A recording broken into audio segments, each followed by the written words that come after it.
So I think the three of you have touched a little bit on this, but I want to sort of think generally and maybe answer how are current methods of activism or climate action excluding Black voices? And I may want to hear from Mikaela, then Zarina, and then Nadine, if that's a good order. Yeah, I think that it's important when we talk about kind of the voices that we're hearing from the climate movement, we need to always realize that what we see in the media is not an accurate representation of what a movement actually looks like. What we see in the media is a choice that's been made by journalists, by media houses, by movements themselves as well, of who they want to represent the movement and who they want to be made visible. And so often the people who are chosen to be in those spaces are the people who are seen as quote unquote more palatable. So they are usually whiter or are like of our middle class or have different characteristics that mean that they are seen as more palatable, or maybe aren't as radical and not calling for the whole system to be overhauled, they're more just calling for reform.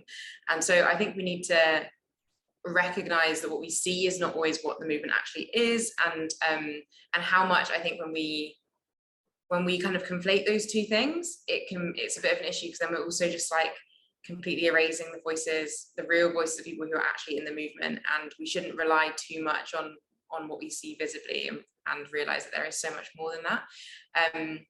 I think that we're seeing a change and we're seeing more voices being listened to, but still, even those voices, like my voice, for example, I am still someone who is middle class and someone who is lighter skinned. I have so many other privileges. I'm someone who, whilst I might be from Jamaica, I don't live there anymore, and I'm not going to be as impacted by the impacts of the climate crisis as people are there. So I think that when we talk about also listening to Black voices, it's not just about voices that are in the global north, whilst those are so important. It's also looking at like not just race but also class and other things as well, and also looking at a global perspective.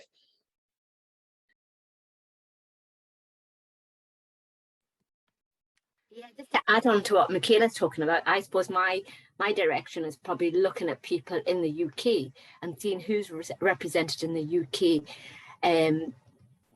So again, there's this whole emphasis of who is represented in the global south, whose voices are heard in the global south, but equally so in the UK.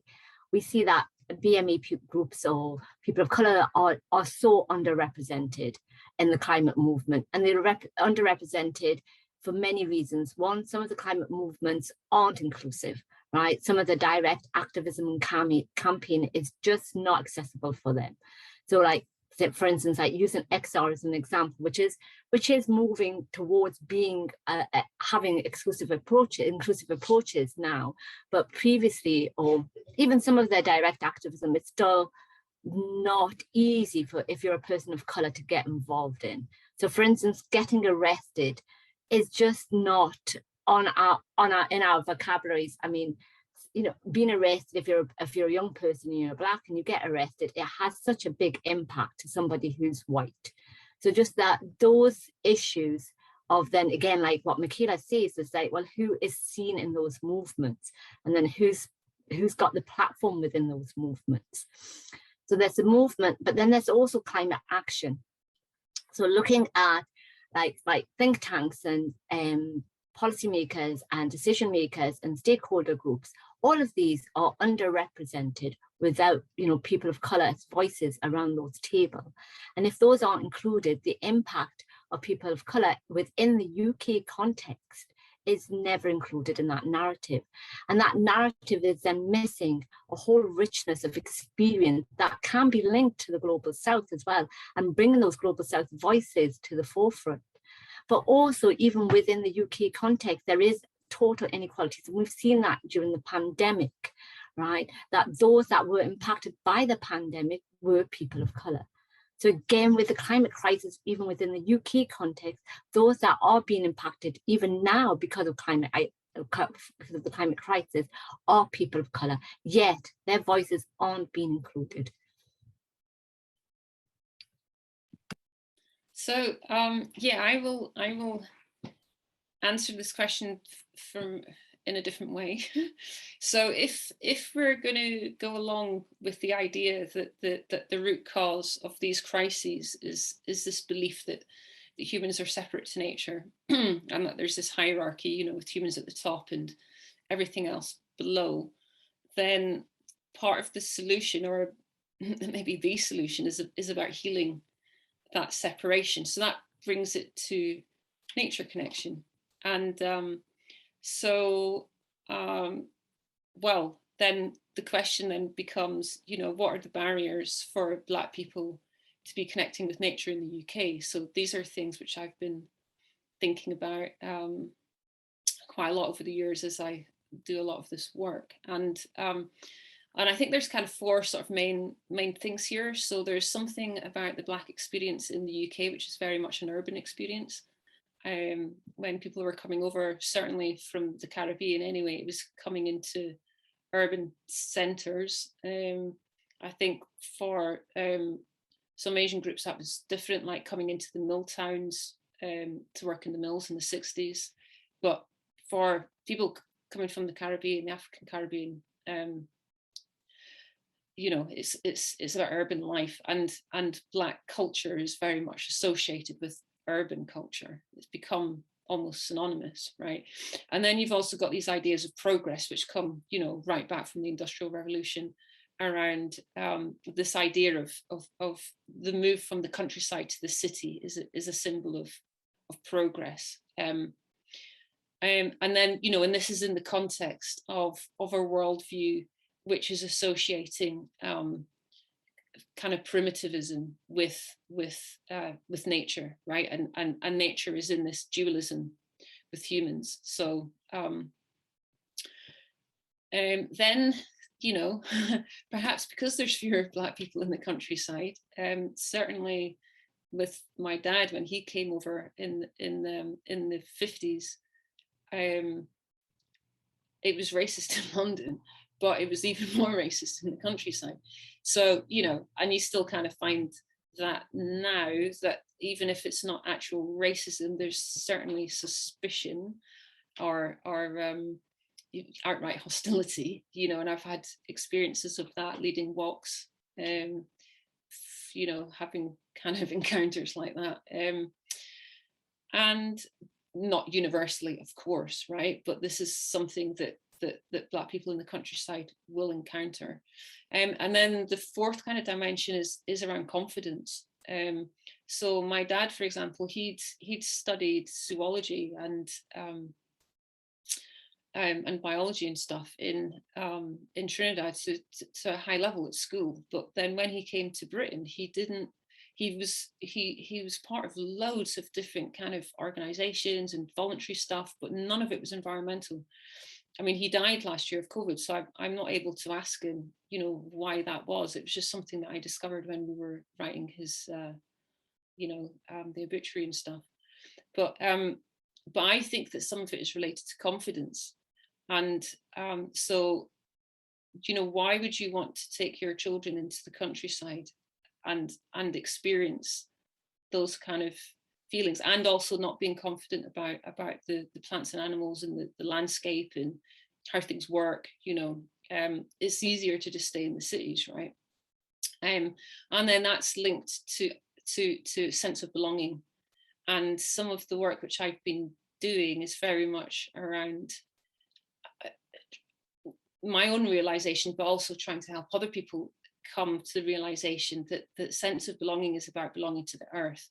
And so it's much bigger than someone just saying, go back to where you came from, and how that kind of very deep sense of connection to the earth, to nature, kind of transcends everything else.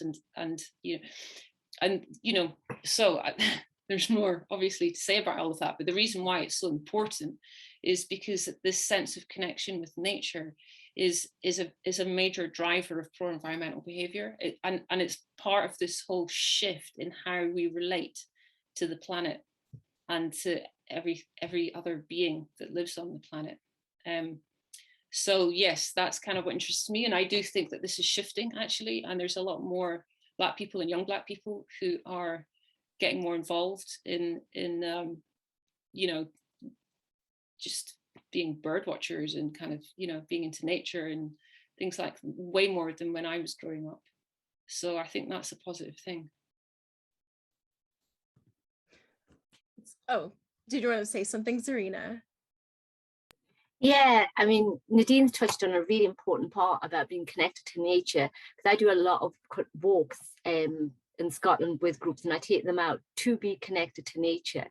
And this stemmed across from when I was working with different diverse communities and hearing their stories and about some of the things that they were saying about identity and belonging. And that identity and belonging was always with their land, their homeland, their home country, but it wasn't to do with infrastructure, it wasn't to do with the city, but was actually to do with the land and the soil. And even somebody gave me an example of running their hands through the soil, and she said, I miss it, I miss touching my homeland. And then it made me think about, well, where are they positioned in Scotland? You know, how do you create that sense of like identity and belonging in Scotland if they're not even out in the countryside? They don't know, they've never visited actual countryside in like the Highlands, or, you know, just away from the urban setting. And that's where most people of colour tend to segregate, or, you know, because that's where, like Nadine said, that's where progress is, because of colonialism, this idea that if you're from the country or you work on the land, that somehow is uncivilized. So there's this whole history of that colonialism that we forget to bring into the narrative when we talk about climate justice and climate action within the UK context. And for me, then, how can we talk about responsible citizens when we haven't even addressed identity and belonging within the UK context? So I think it's so important that we do recognise what Nadine is saying. Yeah, that's excellent. That is just a perfect segue to my next question. And I think Nadine's definitely touched on that as well. But yeah, I think it's sort of a good point to talk about climate justice. And so I'd love to hear from each of you what that looks like to you, and what needs to change in order for the mainstream climate movement to focus more on climate justice. And maybe, in fact, I'll sort of turn my question around now I'm reading it. Does the mainstream climate movement actually maybe need to change? To focus more on climate justice for Black and minority ethnic people, and sort of in the context of Scotland and the UK and globally as well. So I'd love to, maybe Zarina, if you want to sort of expand on that, if there's anything that that you wanted to continue talking about, and then maybe go to Nadine and then Mikaela. Yeah, I suppose from my work experience, I suppose what I'm looking at, right, which is probably different from Mikaela's, because Mikaela's is very much about the movements and mine's more about like the climate action. So it was the existing experiences of sustainable practices or behaviours or pro-environmental behaviours, which we don't talk about or aren't included in like mainstream narratives. So an example of that is, let's say, people that used to grow a fruit and vegetable because that was what their families did, and growing wasn't seen as a commodity. It was done to nourish and feed your family, your neighbours, your community, right? And then because of colonialism coming into those countries where people have migrated from, it was like taken away from them. It was like looked at, there was a stigma attached to it. So when people come to the UK, then when now it's pro-environmentalists, we're seeing that, you know, everyone should be growing and we should be like, you know, thinking about where our food comes from and like sustainable food practices, all of these, you know, language and practices that we're trying to enforce upon people that actually, you know, a lot of people actually had already and existed, but it was actually taken away from them. And for me, that really saddens me, that how easily we're easily put people down in society just because of their race, their colour, their ethnicity, and we don't actually acknowledge or value existing pro-environmental behaviours and how we have to bring them to the forefront. And because they do bring a richness and a valued experience that I don't want it to get lost, because it could easily get lost. So yeah, so that's what I would like to see, more of the value added to existing behaviours. Yeah, that's really interesting what you were saying there, Zarina, about it reminds me of some of the work around climate adaptation and Indigenous knowledge. And so Indigenous peoples tend to be categorized as being vulnerable, which they are in some respects. but the flip side of it is actually these are highly resilient peoples. I mean, they have survived centuries of oppression, and so actually there's a lot to learn in terms of resilience and adaptation from from people,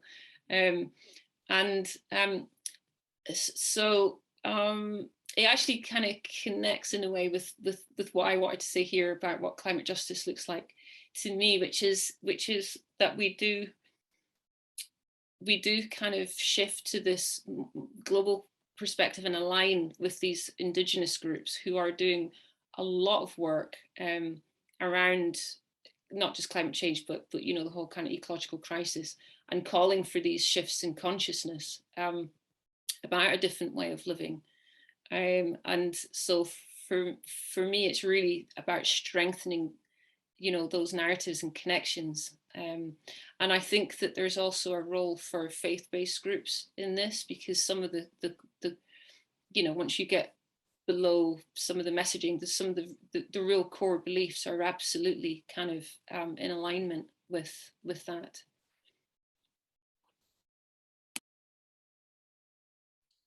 Yeah, I think on like kind of going back to climate justice and what that is and what that would look like.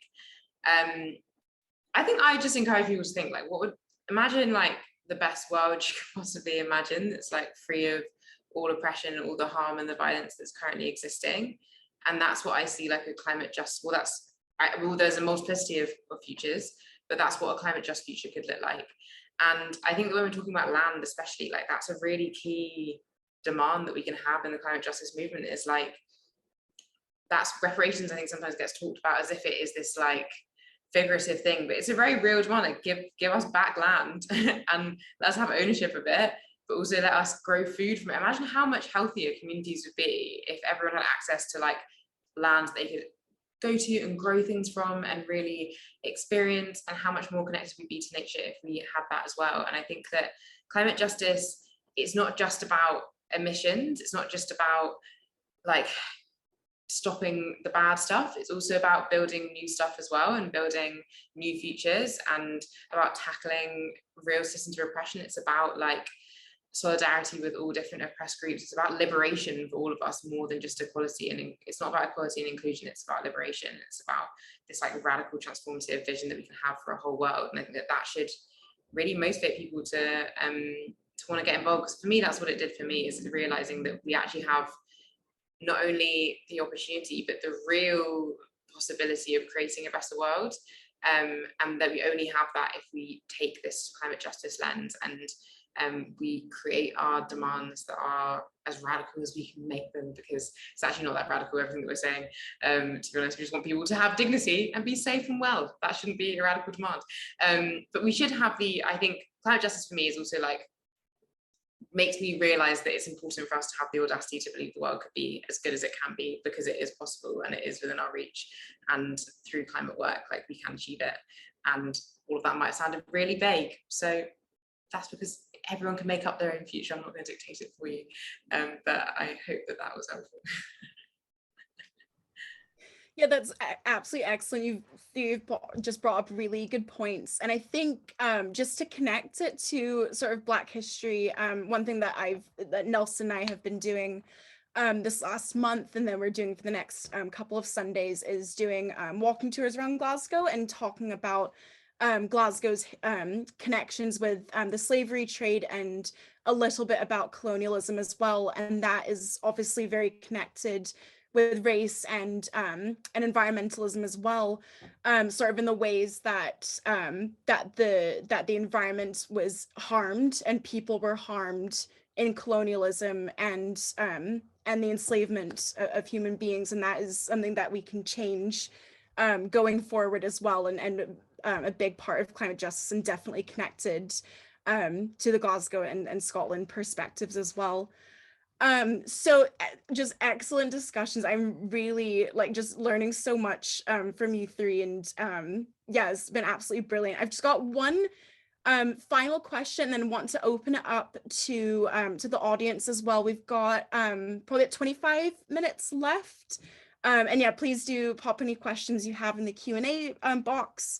But just before that, just to connect it again, so to Glasgow, and COP26 is coming up in a couple of weeks in Glasgow soon after this event. So considering that that will be happening in a few weeks, and there will be hundreds of leaders coming in from all around the world, and activists or from different areas of activism will come to protest and talk about its impacts or lack of impacts as well. What are some ways that you think that we can make sure our own climate activism is anti-racist, and how can we hold these policymakers accountable as well? And I'm going to start with Mikaela, then go to Nadine, and then finish with Zarina. Yeah, that's obviously a really big question, but also one that is really important for all of us to be reflecting on.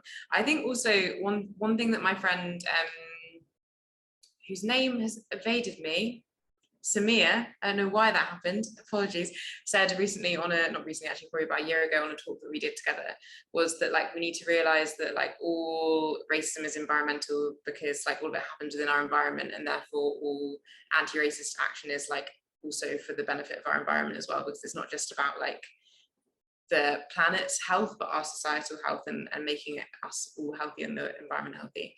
And so I think that we also need to kind of go beyond this like categorization of actions into this is an anti-racist action, and this is a climate action, and this is an action for, because all these things are connected and are connected in so many different ways. And I think it's about expanding our understanding of what anti-racist work looks like, also what climate work looks like, and finding the spaces where all of those overlap and leaning into those spaces where they overlap and encouraging that as well.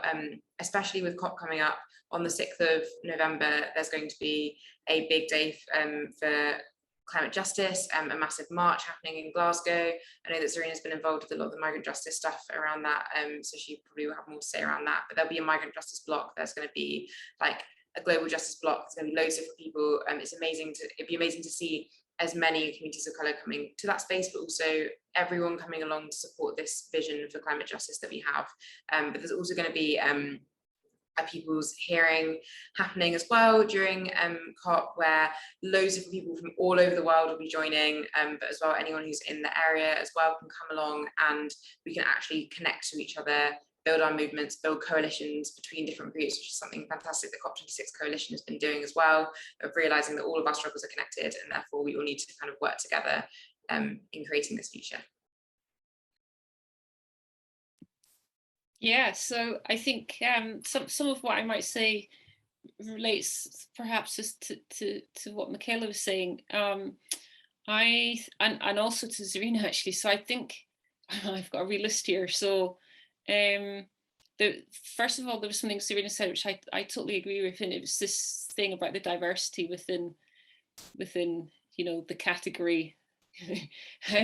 So a need for a way more nuanced approach, and there is a big issue here with I say this as a researcher, with data collection, because mostly the sample sizes are too small to actually go into kind of the individual kind of little sub-ethnic groups, so everything just gets lumped together, but actually the differences within groups is really important to take note of.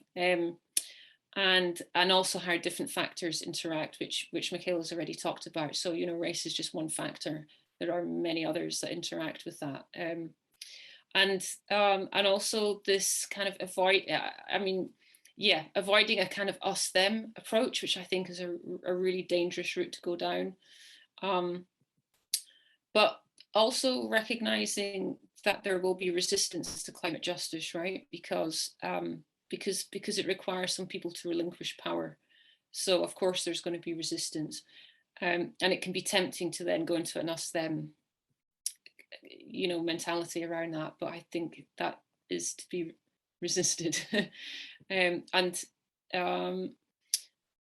then also to step back every now and then from the kind of the climate action and really remember the underlying ideology behind it all.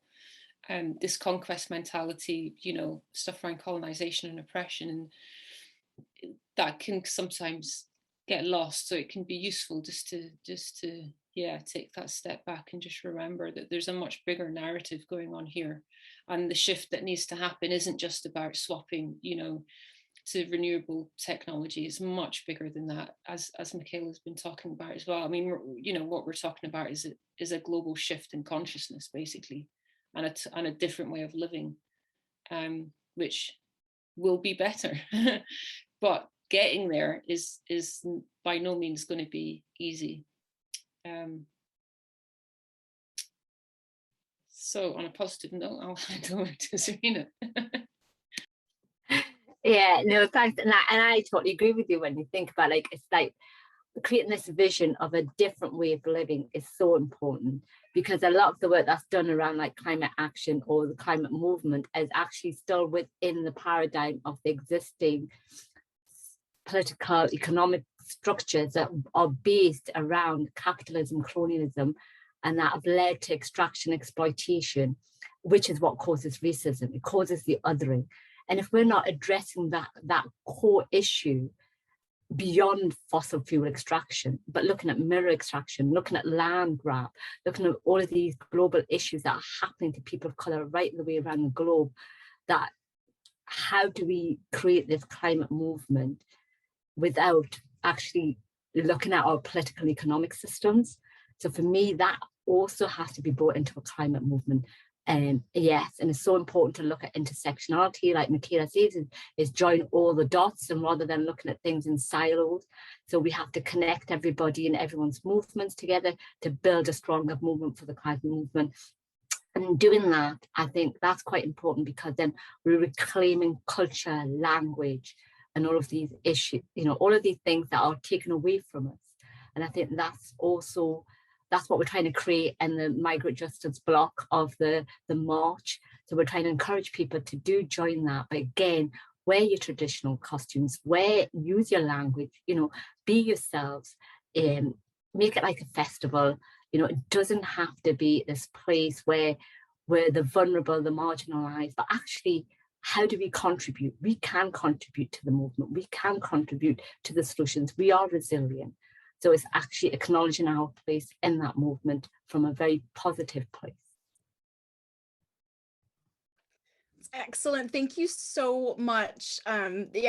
Excellent responses, and it's provoking sort of so many questions, and I could just sort of sit here and would love to just chat sort of all evening about this. But so the Q&As are open now, just in case you've not seen in the chat. So please do pop your questions in there. And I've got about 15 minutes. So we'll sort of do this a bit more casually. Maybe I won't sort of call on each individual person. Just, please do answer if you'd like to go ahead. But yeah, while we're answering sort of the first question, please continue to write in there. Okay, so the first one that we've gotten is this really good question. How do you engage with people who believe that there are more important issues to deal with first, such as poverty, systemic racism, some of whom do understand the interconnection of them, but still insist that environmental issues are less important? So who would like to answer this first? Go ahead, Mikaela. I think so. From a health perspective, that's a really good question, and that's something that definitely held me back, I think, for a while. And it was actually understanding the health perspective on climate that made me really get this as much, and made it much more hopeful and also more convincing. Because basically, how inequality is felt by people is really seen by the health outcomes of different people.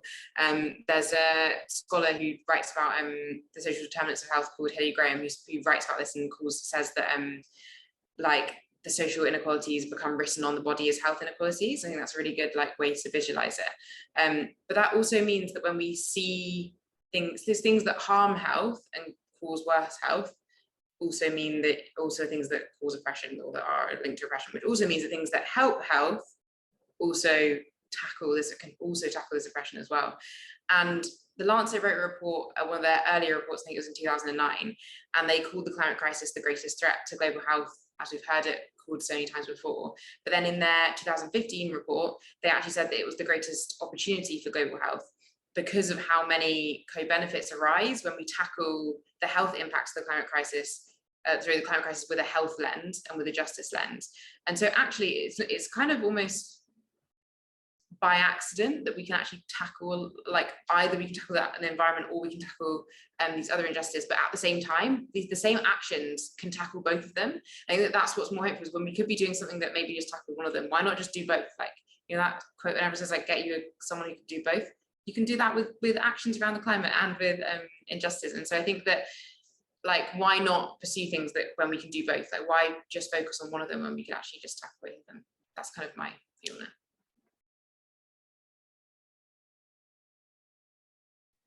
Yeah, and just to add to what Mikaela was saying is that, and if we look at like poverty and we break it down to like things like food poverty or fuel poverty, again, if we're tackling those and we're tackling it in a way which is pro-environmental, we're doing both. So it's saying that it's not about doing one or the other. It's just saying that if we're more pro-environmental, we are actually creating better systems and better access for everybody in society, and we're not leaving anyone behind.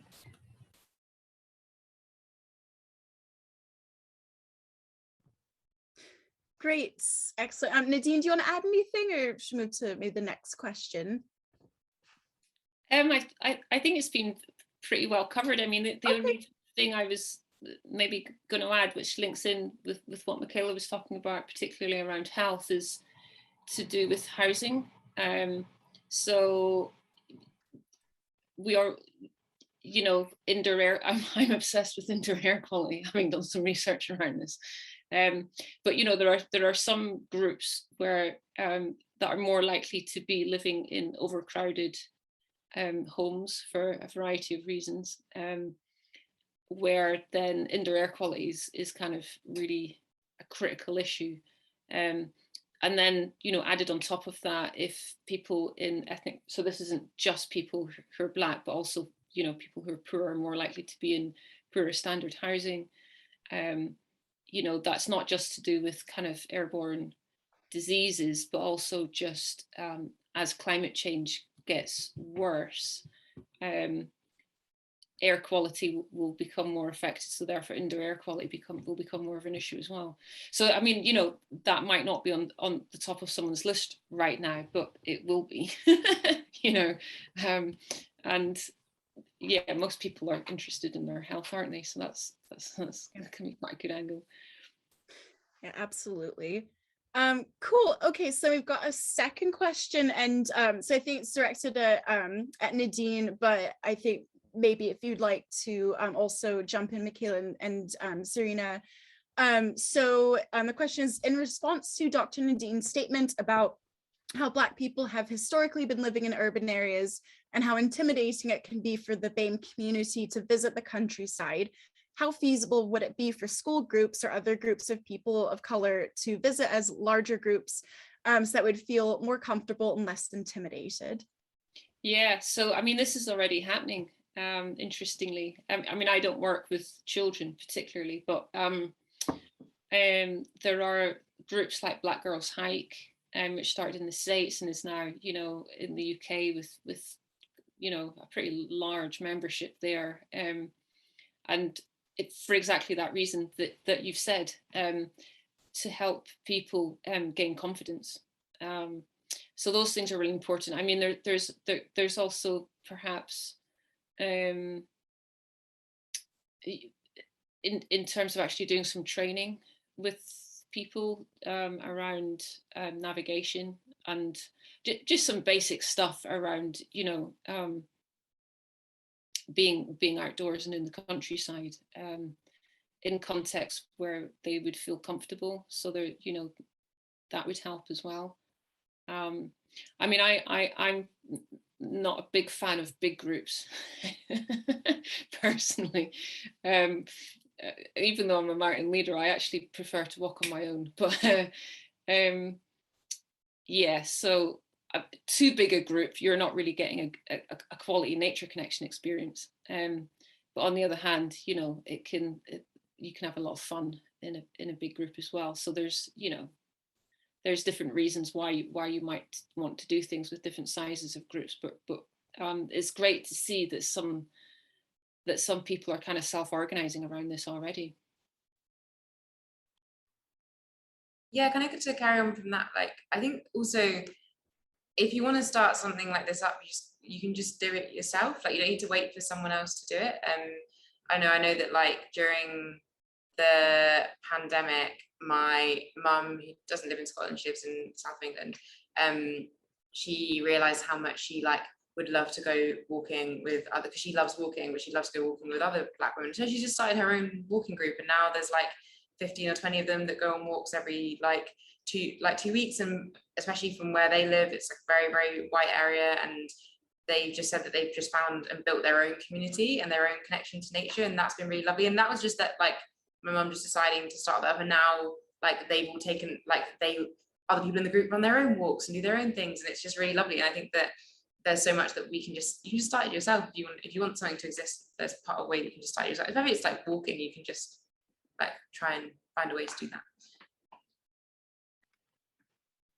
Yeah, talking about big groups, I mean, I often take out big groups, and not because of choice. I'm probably similar to Nadine. I'd rather be out there on my own over the very small group. But big groups, a lot of communities, they like to do things in large groups. You know, it's like it comes back down to resources. So if you're going to do something with a small group and it's going to cost you the same amount of money, you might as well do it with a larger group. So it does come down to like having the resources. But my advice with big groups is work with the park rangers. Reach out to your park rangers, because if you get the park rangers on your side, they can understand the dynamics of working with different diverse communities and their needs. And then they can also help then, you know, become more encouraging to others. So for instance, somebody might say, you know, there's a group of women that I worked with that were from the Middle East, right? And they're not comfortable with dogs, right? So when they go out for walks, because dogs mean they're not pets, they're guard dogs, you know, from the culture that they come from, they don't see them as pets. So they're a place of danger for them. So when I was working with the rangers, they got an understanding of where this dislike for dogs came from, because as the dogs would approach them, they would all start screaming. So I was saying, well, how do we then work together? Can we create like paths or put notices up to say the dog walkers are going to be here, or that this path is more favorable for dog walkers, please use an alternative path. You know, so if you come across these issues, and you're working with the park rangers, they can help and support that with larger groups, especially with larger groups. And I think it's important because for the park rangers also to get that perspective of the different needs of different communities. I mean, timekeeping was one of the biggest things that park rangers just did not get when working with different diverse groups, because depending on which part of the world you're from, time means a different thing. So yeah, so there's lots of learning that we can do together.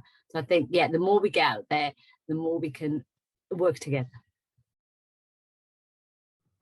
Excellent. Yeah, all good things.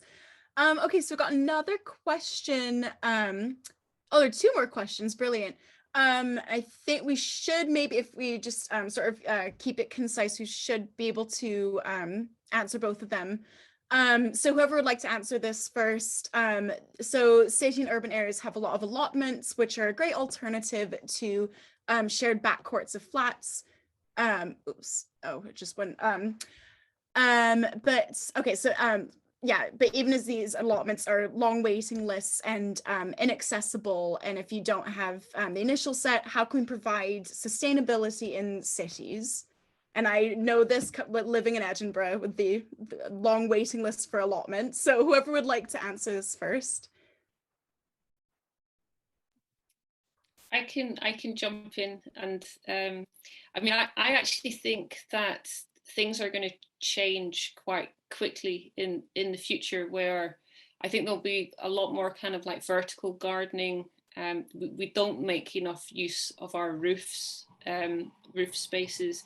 You know, you can look at some other cities like Utrecht, and they're way beyond where we are right now. I think there's lots of potential for growing food in, not just in allotments. You know, depending on what happens with food security, there's going to need to be a change around land use as well, and plots which are currently kind of doing nothing, and can they be, you know, appropriated? There's also opportunities for like pop-ups as well, and you know, because not everything needs to be dug into the ground. You can have containers on wheels, which then means that pop-ups are more feasible. You know, these things also need resourcing, of course. But there's yeah, some of it is just about finding creative solutions, actually, and having, you know, planning laws supportive of that. Yeah, just to add on, so it's, you know, there's a lot of work done around individual responsibility and for individuals to find their growing space or to be more sustainable. But if we're not tackling like infrastructure and planning laws and housing laws, how do we get that? So I think there's an invested interest for places not to have like sustainable food growing places. So I think we need to be around the table to see what we want, how we want it, and when we want it. Yeah, and I think another thing is like, I recently got into foraging and I've really enjoyed it. I think it's given me like a huge amount of more connection to land as well, realizing how much of that like we can eat, but also, and not even just eat, it's so exciting. I think it makes walking, going to nature so much more exciting if you're like, oh, I'm looking for something, I'm doing this for something. I think that's another way that like, I guess if you maybe don't have access to like growing your own food, but still want to like get something from nature, like go for a walk and make sure that you know your mushroom IDing and don't die, but like just get in and realize how much you can, how you can make flour from like acorns and things like that. So cool, and so exciting. And then another thing that my friends have been doing recently is like, I don't know how the legality of this is, like things like guerrilla gardening, where there's like a spot in between your roads and just like turning that into a patch and growing vegetables there and stuff. I think that's really cool as well. But I don't know the legal implications of that, so I can't promote it, but I'm sure everyone can research it and work out what's themselves. Yeah, I've been seeing a lot of TikToks about guerrilla gardening recently. It looks really cool, and yeah, excellent practice. So yeah, actually one quickly thing is I was going to say, there's a really great account called the Black Forager, which I've been really enjoying. She has like the best energy of anyone I've ever seen on Instagram, and just makes these little like videos where she goes foraging in her local area, and it's just really wonderful and joyful, and I love it. I'd really recommend. Brilliant. A good recommendation. So yeah, near the end. I think this is a really important question though that that someone's asked. It was directed at Nadine, but I would like to pose it to Zarina and Mikaela as well. But do you see your work as a form of resistance and reparation as well? And they've put, i.e. reclaiming that connection with nature where we're told that we don't exist, we don't belong as people of color, as a form of resistance and reparation. So maybe just very quickly, what are your thoughts on that? And anyone can answer first. Well, my answer was yes. I typed in, and I love this question. But for sure, it's subversive as well. You know, it's a form of disruptive technology, really, doing that nature connection stuff. Yeah.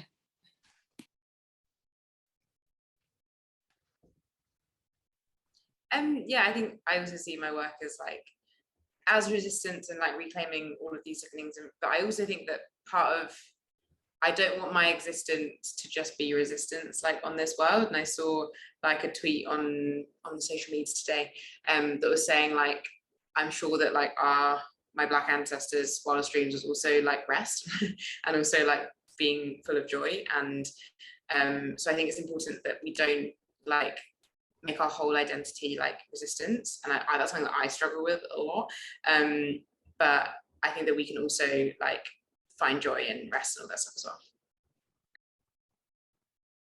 I probably focus more around the reclaiming rather than the resistance. So for me, it's very much about reclaiming who we are, our identities, our culture, our heritage, and putting that into the world that we live in now. So yeah. Brilliant. So that is exactly on time. So we managed to squeeze so much in just an hour. And I know that these are the types of conversations that we could continue having for a very long time. And yeah, just wanted to say thank you for joining us today to the audience. I hope that this panel was as enlightening for you as it was for me. And I do want to say a massive thank you to Nadine, Zarina, and Mikaela. If you could say thank you in the chat, which it's a Zoom webinar, so we're unfortunately not able to unmute ourselves and clap, so I'll do that for you. But yes, please join me in thanking these three wonderful panelists for taking the time out of their evenings and sharing their wealth of knowledge with us all.